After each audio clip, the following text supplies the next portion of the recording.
Hey, Chris and Dimitri. So we're talking about the reflector mech, and I was taking a look at what we sketched yesterday again, Dimitri, which was super cool. And then I was looking at the updated version that we have from Chris here, and I think we've slid a little bit with where the implementation. No, that's not the right word for it. Design intention was.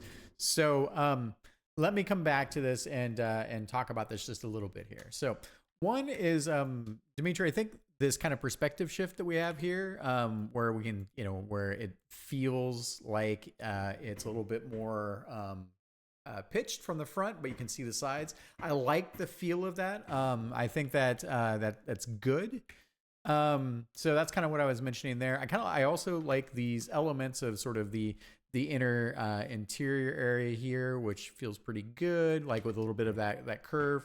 I like the pylon piece right here. I like this kind of idea of electricity and some of these other pieces here. So now I think the biggest thing is right here. So the intention is that this thing slides open, right? And that's one of the things I really like about this. So coming back over here to take a look at the design reference to Tunch, right? Is it here? Yeah, it's here. All right, cool. So it's a couple things. So one is I really like the hint that we have.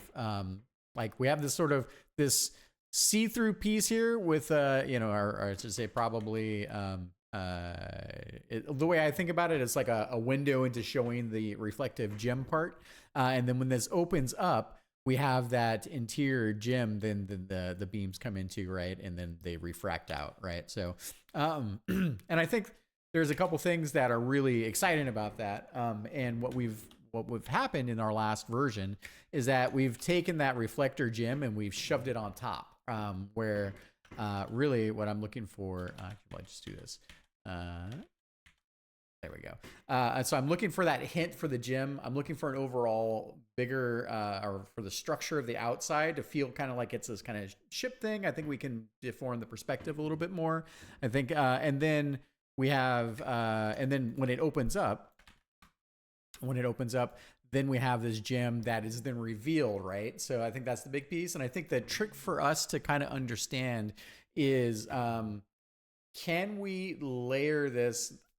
And maybe we need another piece. So I don't know. Maybe we need one more like cover piece that then, is then what these guys are for how they split open. Maybe I'm overthinking it a little bit, and we need to design that a little bit more. But basically, when this thing opens up, I want it to open up, and then it's almost like this. Actually, now I'm looking at this. If I were to let's move this stuff over here. Actually, this might be the whole thing here.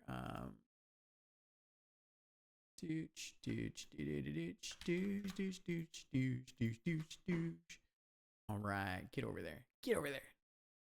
Cool. So maybe it's something like this. Oops. Get this bad boy over here.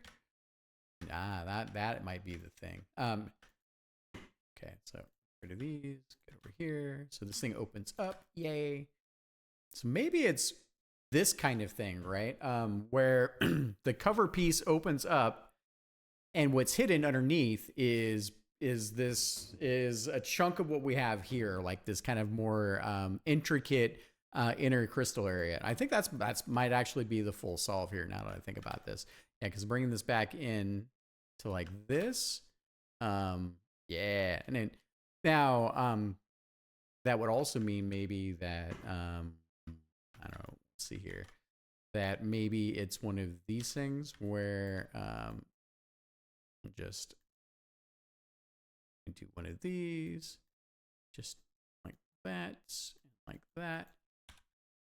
And then, yeah, so maybe it's something like that. So we have this inner area that is kind of what you guys have done so far.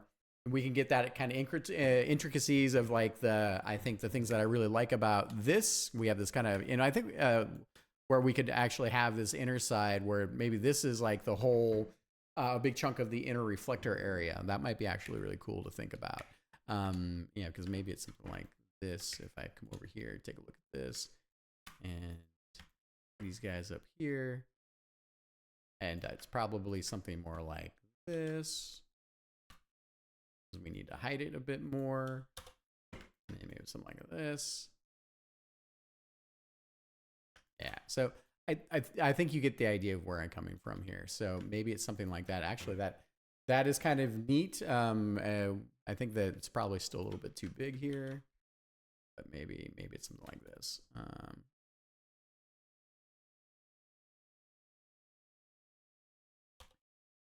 Yeah, then this opens up.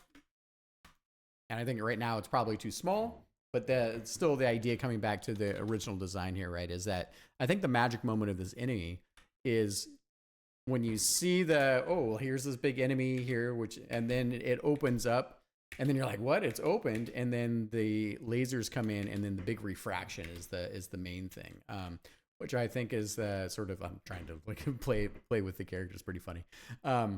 Yeah, so I think that's the sort of moment we're looking for there. The outer areas the player can collide with, so it kind of expands, and that creates some dynamic gameplay. The inner area can be collided with as well, and of course the way the beams, I think, shoot across the screen is the other big piece. So because they wind up kind of constraining you to like this kind of play space here, which is cool. Okay, all right. I think that is the main bits of feedback now that I've franken bashed this everywhere. Apologies.